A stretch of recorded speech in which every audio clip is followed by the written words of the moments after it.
Joining us now, North Carolina Congressman Mark Meadows, Florida Congressman Matt Gaetz, both members of, thankfully, the one group in Congress that keeps their promises, stands on their principles, the Freedom Caucus. Congressman Meadows, let me begin with you. First, let's talk about the meaning of getting Baghdadi, but more importantly, there were even Republicans critical of the president's policy in Syria, but it was this president that took away the rules of engagement and beat the caliphate completely in Syria. Now they got its leader, the leader of ISIS. Well, it was a good day for America. It was a good day for the free world, and it was certainly a great day for the president and his decisiveness on taking out not just the #1 guy, but the #1 and #2 guy in terms of terrorist activities in Syria. You can criticize the president for his Syria policy, but let me just tell you, it looks pretty good on Monday after the weekend in terms of not only are we protecting the oil fields, but we're going after terrorists. And, you know, those pictures you showed earlier about the beheadings and all the things, we can remember that. That was in our living rooms, and yet it has not been a common occurrence since this president has been in office. So I just want to thank the president for his decisiveness. Yeah, and Matt Gaetz, then we go to the witch hunt. I have read on this program again and again, Politico, they confirmed, in fact, there was election interference in 2016 by Ukraine. For 3 years now, we've heard about the dangers of foreign interference in our elections. Here we have a country admitting it. And you got a vice president at the time bragging about leveraging our tax money to get a Ukrainian prosecutor fired who we found out was paying his own son millions with no experience in Ukraine, oil, energy, or gas. Why on earth would they be paying Hunter Biden all that money with zero experience? I bet you'd like to get paid that money for knowing nothing.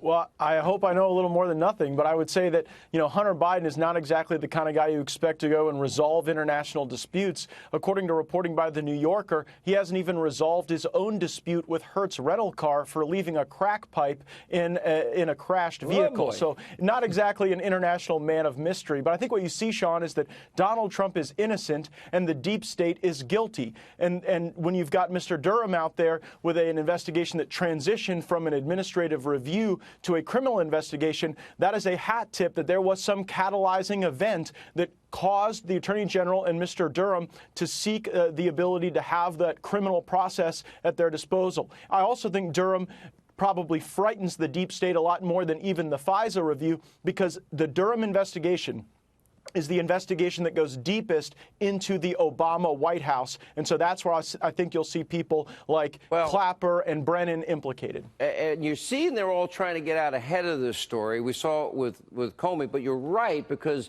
you can't have, as Andy McCarthy says, a counterintelligence investigation without the president knowing. That president would be Obama. I want to know what he knew and when he knew it. Let me ask you this, Congressman Meadows. We've got the IG report coming out. On the heels of that, we're going to get the Durham report. What are you expecting Americans are going to hear, and how shocked will they be at their findings?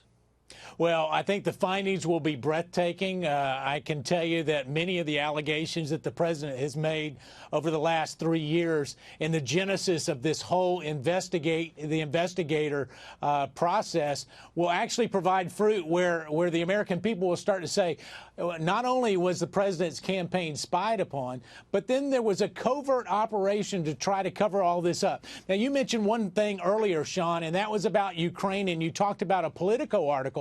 But we've got even better evidence than that. We have congressional transcripts of Nellie Orr, which indicated that the only connection to some of her sources was Lushenko from the Ukraine. And so if Adam Schiff wants to get to the bottom of this, let me just tell you, the president is innocent. I've been in now 8 witnesses, 60 hours. The president is innocent. We need to shut this down, but we do need to investigate the origins, and there is a Ukraine problem, and it's a Ukraine problem with the Democrats. And the president was asking to get to the bottom of the interference that all these people told us we need to care about for 3 years. Last word, Matt Gaetz, you got about 20 seconds. The strongest evidence to me that Ukraine was involved is from a court in the Ukraine. a court in the Ukraine found that there were improper actions by the Ukraine to get involved in the U.S. elections. A court in and that's Ukraine improper. determined that election interference took place in their country against our elections. Correct. Checkmate. This is going to get interesting. Buckle up. Every Republican better vote no on Thursday. We're watching.